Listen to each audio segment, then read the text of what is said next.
Christmas 2025 was supposed to mean something simple: warm lights, chosen family, a pause in the chaos where presence matters more than presence. It's the one time of year when people soften, when even broken relationships pretend to rest. That's the image we're all sold. But for Claressa Shields, Christmas didn't arrive with comfort. It arrived with contradiction.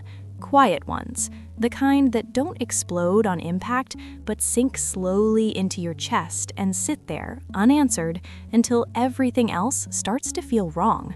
Because this story doesn't begin with scandal, it begins with a sentence. I spent Christmas alone. No drama, no rage, no accusations, just a statement that framed Claressa as emotionally and physically isolated. And for a moment, people believed that was the whole truth. But the internet doesn't stop at statements. It follows timelines. And timelines don't lie. They collide. And once they do, they expose things people worked very hard to keep quiet. This isn't a loud betrayal story. There are no screaming matches caught on camera, no public breakdowns. What makes this story unsettling is how calm it is, how managed it feels. Because when lies are sloppy, they fall apart fast. But when stories are carefully arranged, it takes time and receipts to see the shape of what's really happening. On Christmas Day, during the same holiday window Claressa later described as lonely, she went live on social media inside a Louis Vuitton store. Not days earlier, not weeks later, that exact window. Luxury lighting, designer shelves, expensive bags, and front and center, a Louis Vuitton duffel bag. At first glance, it looked like nothing more than a flex. Celebrities shop, influencers go live. That's not news. What changed everything was the detail people weren't supposed to notice. The receipt, posted clearly, not blurred, not hidden. Her receipt, her purchase, her card, her timestamp. Black and white, no opinion required. That duffel bag wasn't a gift, it was bought by Claressa, and that alone might have passed quietly if the story hadn't shifted just hours later, because later that same day, the same duffel bag reappeared, not on a store shelf, not in her hands, but presented as if it were a gift from Papoose, a Christmas gift, framed with intention, filmed for perception. And that's where the first crack appeared. Because if it was a gift, why did the receipt say she bought it? That question didn't trend immediately. It didn't scream scandal. It lingered. And when questions linger, people start pulling threads. And once threads start moving, entire narratives unravel. What unraveled next wasn't about romantic talk. It was about pattern recognition. Later that same day, another video surfaced. This time from a fur store. Different location, but the energy felt familiar. The camera angle wasn't random. The grip wasn't casual. It was held the same way Papoose had been seen holding the camera in previous videos with Remy Ma. Same positioning, same framing, same habit. This wasn't speculation. It was visual consistency. And almost as quickly as that clip appeared, it vanished, deleted. Not buried by the algorithm, removed entirely. According to the store owner, the deletion wasn't accidental. It came after a call instructing them to take the video down immediately. But here's the thing about the internet. Deletion doesn't mean disappearance, because by the time the video was erased, it had already landed somewhere else, in Tasha K's DMs. That's when the story stopped being about a bag. It became about erasure, about who had the power to make things vanish and why they needed to. At this point, the question wasn't, did he buy her a gift? The question became, who was actually with whom on Christmas Day? Because according to what surfaced publicly, Papoose, Claressa Shields, and Remy Ma were allegedly all in the same city during the same holiday window. That's when the explanation changed. Suddenly, it wasn't, we weren't together. It became, those were 2 different days. But timelines don't bend easily. Same outfit, same camera handling, same store environment, same energy. Different days with identical details. That explanation hovered, and hovering explanations invite deeper scrutiny, because when people tell the truth, details move naturally. When people lie, details repeat, and that repetition didn't just raise eyebrows, it hardened suspicion. This is where the story shifts from messy relationship talk into something darker, because the allegation isn't cheating, it's usage. According to what's been discussed publicly, this wasn't a love triangle, it was a financial triangle. One person emotionally available, one marriage legally intact, and money quietly keeping everything suspended. That's why money keeps showing up in this story.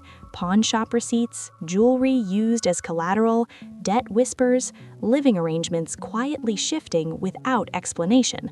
Clarissa's apartment, Clarissa's car, Clarissa's resources. When you replay the earlier moments through this lens, everything changes shape. The duffel bag isn't romance, it's optics. The jewelry isn't affection, it's rotation. The apartment isn't comfort, it's shelter. Christmas 2025 was supposed to mean something simple: warm lights, chosen family, a pause in the chaos where presence matters more than presence.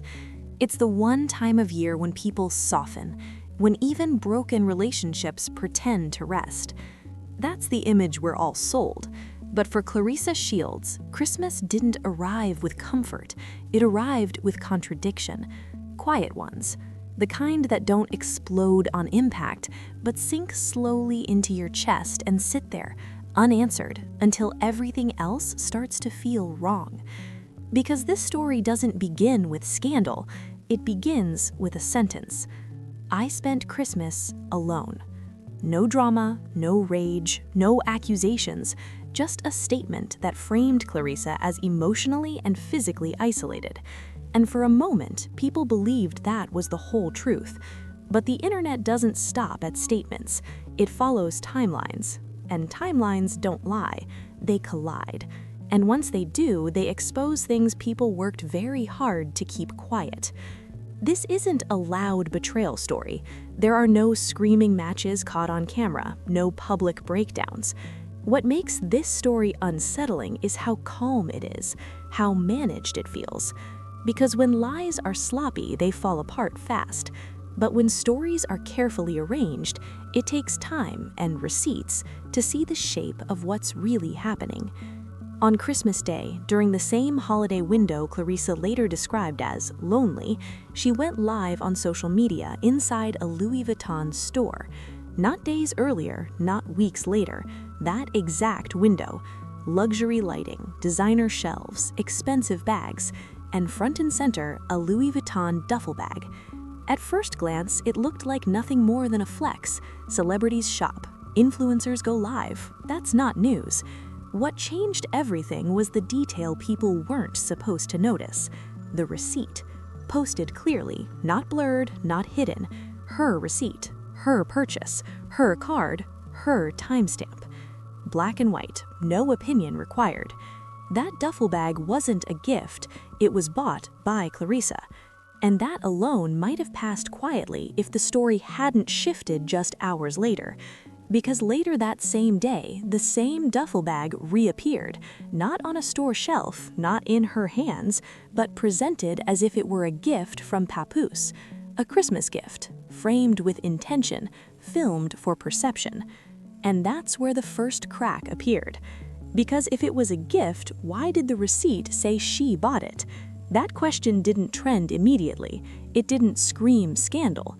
It lingered. And when questions linger, people start pulling threads. And once threads start moving, entire narratives unravel. What unraveled next wasn't about romance, it was about pattern recognition. Later that same day, another video surfaced, this time from a fur store. Different location, but the energy felt familiar. The camera angle wasn't random, the grip wasn't casual. It was held the same way Papoose had been seen holding the camera in previous videos with Remy Ma. Same positioning, same framing, same habit. This wasn't speculation, it was visual consistency. And almost as quickly as that clip appeared, it vanished, deleted. Not buried by the algorithm, removed entirely. According to the store owner, the deletion wasn't accidental. It came after a call instructing them to take the video down immediately. But here's the thing about the internet. Deletion doesn't mean disappearance. Because by the time the video was erased, it had already landed somewhere else, in Tasha K's DMs. That's when the story stopped being about a bag. It became about erasure, about who had the power to make things vanish and why they needed to. At this point, the question wasn't, did he buy her a gift? The question became, who was actually with whom on Christmas Day? Because according to what surfaced publicly, Papoose, Claressa Shields, and Remy Ma were allegedly all in the same city during the same holiday window. That's when the explanation changed. Suddenly, it wasn't, we weren't together, it became, those were 2 different days. But timelines don't bend easily. Same outfit, same camera handling, same store environment, same energy, different days with identical details. That explanation hovered, and hovering explanations invite deeper scrutiny. Because when people tell the truth, details move naturally. When people lie, details repeat. And that repetition didn't just raise eyebrows, it hardened suspicion. This is where the story shifts from messy relationship talk into something darker. Because the allegation isn't cheating, it's usage. According to what's been discussed publicly, this wasn't a love triangle, it was a financial triangle. One person emotionally available, one marriage legally intact, and money quietly keeping everything suspended. That's why money keeps showing up in this story.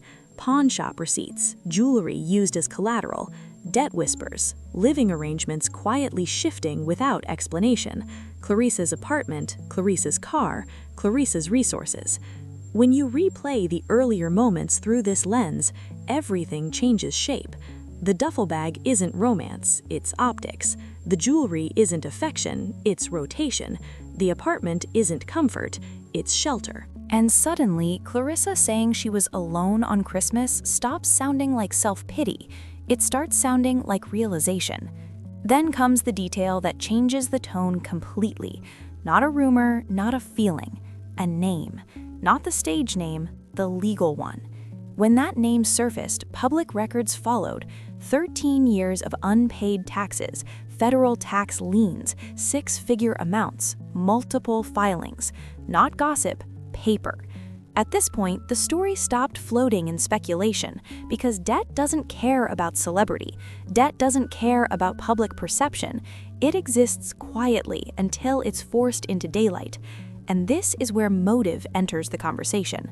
When someone is carrying unresolved financial pressure, the kind that follows you no matter where you live or who you're seen with, relationships stop being emotional.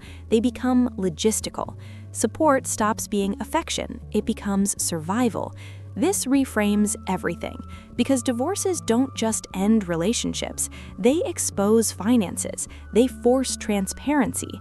They trigger audits. They bring debts into courtrooms. And according to what's been claimed, that daylight never came. The divorce didn't move forward, it was withdrawn. And that decision explains everything. If separation would collapse the financial structure holding 2 people together, then staying married becomes strategic, even if emotionally distant, even if appearances fracture. Because stability doesn't always look like love. Sometimes it looks like silence. And in that silence, Claressa's role becomes tragically clear. Not a villain, not foolish, just excluded from the truth. This is the emotional core of the story. The allegation isn't that Claressa was misled, it's that she was positioned to believe she was chosen while the marriage remained legally untouched, positioned to invest time, loyalty, and money into something that was never meant to become real. That's the difference between heartbreak and design. Heartbreak happens when plans fall apart. Design happens when plans were never meant to include you. And the language allegedly used behind closed doors reveals everything. You are the lick. Those words don't come from love, they come from calculation. This story doesn't end with outrage, it ends with clarity. However, Social media has been reacting in real time ever since Tasha K placed Claressa Shields and Papoose into a narrative that completely reframed how this relationship is being interpreted. Because according to what's being alleged, this situation is not about two people falling for each other naturally. It's not about chemistry or timing And suddenly, Claressa saying she was alone on Christmas stops sounding like self-pity. It starts sounding like realization. Then comes the detail that changes the tone completely. Not a rumor, not a feeling. A name. Not the stage name, the legal one. When that name surfaced, public records followed. 13 years of unpaid taxes, federal tax liens, six-figure amounts, multiple filings. Not gossip, paper. At this point, the story stopped floating in speculation because debt doesn't care about celebrity. Debt doesn't care about public perception. It exists quietly until it's forced into daylight. And this is where motive enters the conversation. When someone is carrying unresolved financial pressure, the kind that follows you no matter where you live or who you're seen with, relationships stop being emotional. They become logistical. Support stops being affection. It becomes survival. This reframes everything, because divorces don't just end relationships. They expose finances. They force transparency. They trigger audits. They bring debts into courtrooms. And according to what's been claimed, that daylight never came. The divorce didn't move forward, it was withdrawn. And that decision explains everything. If separation would collapse the financial structure holding two people together, then staying married becomes strategic, even if emotionally distant, even if appearances fracture. Because stability doesn't always look like love. Sometimes it looks like silence. And in that silence, Claressa's role becomes tragically clear. Not a villain, not foolish, just excluded from the truth. This is the emotional core of the story. The allegation isn't that Claressa was misled, it's that she was positioned to believe she was chosen while the marriage remained legally untouched, positioned to invest time, loyalty, and money into something that was never meant to become real. That's the difference between heartbreak and design. Heartbreak happens when plans fall apart.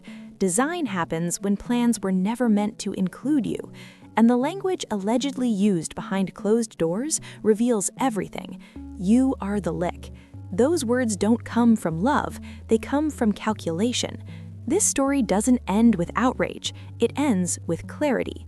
However, social media has been reacting in real time ever since Tasha K placed Claressa Shields and Papoose into a narrative that completely reframed how this relationship is being interpreted. Because according to what's being alleged, this situation is not about two people falling for each other naturally.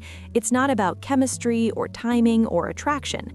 The claim centers on strategy, on pace, on intention, and on the possibility that one person is being guided toward permanence faster than their reality can safely support. That's where the discomfort comes from, because when romance develops organically, it breathes. When pressure drives a relationship, it accelerates, and acceleration always leaves someone struggling to keep up. One of the first moments people started paying attention was when Papoose appeared at Claressa Shields' fight. On the surface, it looked supportive. He showed up, he performed, he rapped. But here's the part people glossed over at first. That wasn't charity. He got paid for that appearance. He wasn't there for free. And that detail matters because it reframes the entire moment. That wasn't just love showing up ringside. That was business, exposure, and alignment. It was a mutually beneficial move. Claressa gets visibility and a show moment. Papoose gets paid, gets seen, and gets his name circulating again at a time when his public presence had been quiet. Context matters because when you understand that money and positioning were already involved, you stop seeing later moments as spontaneous. You start seeing structure. After that, things didn't unfold slowly, they escalated. Trips stacked back to back, constant public appearances, support shown loudly and repeatedly, social media filled with togetherness, visibility that felt intentional, not accidental. And while all of that was happening, one major issue remained completely unresolved. Papoose is still legally married to Remy Ma. That fact never went away, it just got quieter, and speed changes how people interpret that silence, because when someone is legally tied elsewhere, moving fast doesn't feel romantic, it feels risky, it feels like pressure, it feels like decisions are being made before clarity is available. That's why reactions online split almost immediately. Some people saw Claressa Shields as confident, self-assured, and unapologetic about what she wants. Others believed she was playing a long game, thinking several steps ahead. And then there was a third group, the ones watching patterns instead of emotions. Patterns tied to timing, patterns tied to career momentum, patterns tied to permanence being discussed before resolution exists. And once people see patterns, they don't unsee them. What changed the tone completely was what Tasha K alleged next. According to her, the public relationship between Claressa Shields and Papoose may not be as spontaneous as it looks. The alleged claim is not that feelings are fake, it's that intention may be guiding the pace more than emotion, that the speed itself is the point. Tasha K alleges that Claressa Shields, while standing at the height of her boxing career, may be following a calculated personal plan meant to bind Papoose emotionally, legally, and biologically. That's where this stopped feeling like gossip and started feeling unsettling. Because if even part of that allegation holds weight, this isn't love unfolding naturally. This is pressure being framed as passion. And pressure wrapped in affection is one of the hardest things to recognize while you're inside it. Claressa Shields is in a rare position right now. She has momentum, she has visibility, she has financial independence and control. Every move she makes carries weight, and yet the focus appears to be shifting toward personal permanence instead of professional expansion. That contrast raised eyebrows for people paying attention. Insiders suggest this isn't about slowing down or choosing balance, it's about locking things in before unresolved realities resurface. Because once permanence enters the picture, children, shared futures, long-term commitments, power dynamics shift immediately. Once that happens, nothing remains casual, options narrow, flexibility disappears, and decisions made under momentum become consequences instead of choices. This is where Remy Ma's name continues to return to the conversation, quietly but heavily. The marriage is not officially closed. Paperwork hasn't been finalized. Legal ties still exist underneath every public display. That fact reshapes everything. Why push forward this aggressively while that chapter remains unfinished?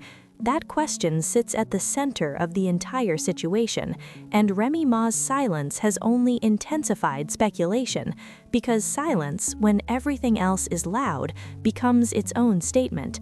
It doesn't calm anything, it sharpens it. Tasha K also reminded viewers of past allegations involving Papoose and Remy Ma, including claims that Remy herself later confirmed after Papoose allegedly attempted to shut conversations down through cease and desist letters. That history matters, because unresolved behavior patterns don't disappear just because a new relationship enters the frame. They travel forward, and when those patterns exist alongside rushed permanence, the situation stops feeling new, it starts feeling familiar. That familiarity is what unsettles people the most. Another major factor driving concern is money. Claressa Shields has the bigger bag. That's not opinion, that's reality. Even Remy Ma has publicly stated that Papoose was not contributing financially and that she left him, not the other way around. That detail completely changes the power dynamic. When one person is financially independent, earning at a level that creates freedom and options, and the other is rebuilding relevance and income, leverage exists whether anyone admits it or not.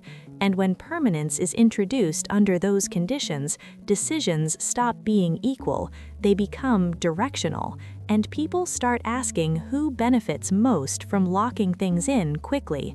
By the time the story reached the Hawaii trip, the tone had already shifted. What once felt celebratory began to feel declarative. For many observers, the trip didn't read as rest or romance, it read as confirmation before resolution. Public signals of permanence while the legal reality underneath remained unchanged made people uneasy, because when public gestures move faster than private closure, someone is forced to adjust, and that adjustment is rarely shared evenly. As scrutiny intensified, additional allegations surfaced involving overlapping relationships. Whether those claims are true or not, the impact was immediate. Trust took a visible hit, and once trust fractures publicly, repair becomes almost impossible. People started revisiting earlier moments with a different lens: the speed of escalation, the emphasis on visibility, the way commitment appeared to be performed rather than clearly discussed. When performance outpaces reality, momentum replaces choice, and momentum doesn't ask for consent. This is where the binding theory gained traction. The idea circulating online isn't that affection is fake, it's that permanence itself may be the objective, that emotional closeness is being reinforced with structural consequences that quietly eliminate exits later, not through force, through acceleration. Acceleration becomes powerful when one side isn't ready or able to slow things down, and once permanence is introduced, questioning the process becomes harder without consequences. As the relationship continued unfolding publicly, observers noticed a shift. Confidence began to look like urgency. Urgency began to look like fear of loss, and fear is a dangerous motivator. Supporters framed everything as love evolving naturally. Critics warned of manipulation, and a growing group simply watched, noticing how patience had been replaced by pressure. Because patience requires clarity, and clarity has been noticeably absent. Behind the scenes, conversations reportedly shifted. What once felt optional started feeling expected. What was discussed began to feel assumed, and public assumptions are difficult to undo without fallout. That's the trap people keep pointing to, not one moment, but a sequence where public validation locks private decisions into place. When hesitation disappears, consent becomes questionable. Then came allegations that suggested sacrifices were being made that crossed emotional boundaries, gestures that felt less like generosity and more like pleading. If accurate, they imply that parts of the past were being dismantled to secure the future. That reframed everything. When someone starts undoing their own history to prove commitment, it suggests the commitment itself is unstable. And instability combined with leverage creates something dangerous. By this stage, the tone had changed completely. What once looked like momentum now carried weight. What once felt confident started to feel urgent. Observers noted how balance inside the relationship appeared tilted, and imbalance always reveals itself eventually. This part of the story offers no resolution, it offers a warning. Because silence isn't empty here. Silence protects systems. Silence hides debt. Silence lets marriages stay intact while emotional labor is outsourced elsewhere. That's how people get used without ever being openly rejected. No breakup, no honesty, no clean ending, just distance disguised as affection. By the time the receipts surfaced, the videos disappeared, and the timelines collided, the real damage had already been done. Claressa didn't lose a relationship, she lost clarity. And once someone realizes they were never part of the plan, the only question left isn't what happens next, it's how long they were paying for believing otherwise. So ask yourself this: if the relationship was real, why did it need so much silence to survive? If the intentions were pure, why does everything only make sense when you follow the money? This isn't about picking sides, it's about recognizing patterns, because patterns don't care who you are. They only care that you stay quiet long enough for someone else to benefit, and once you see that, you can't unsee it.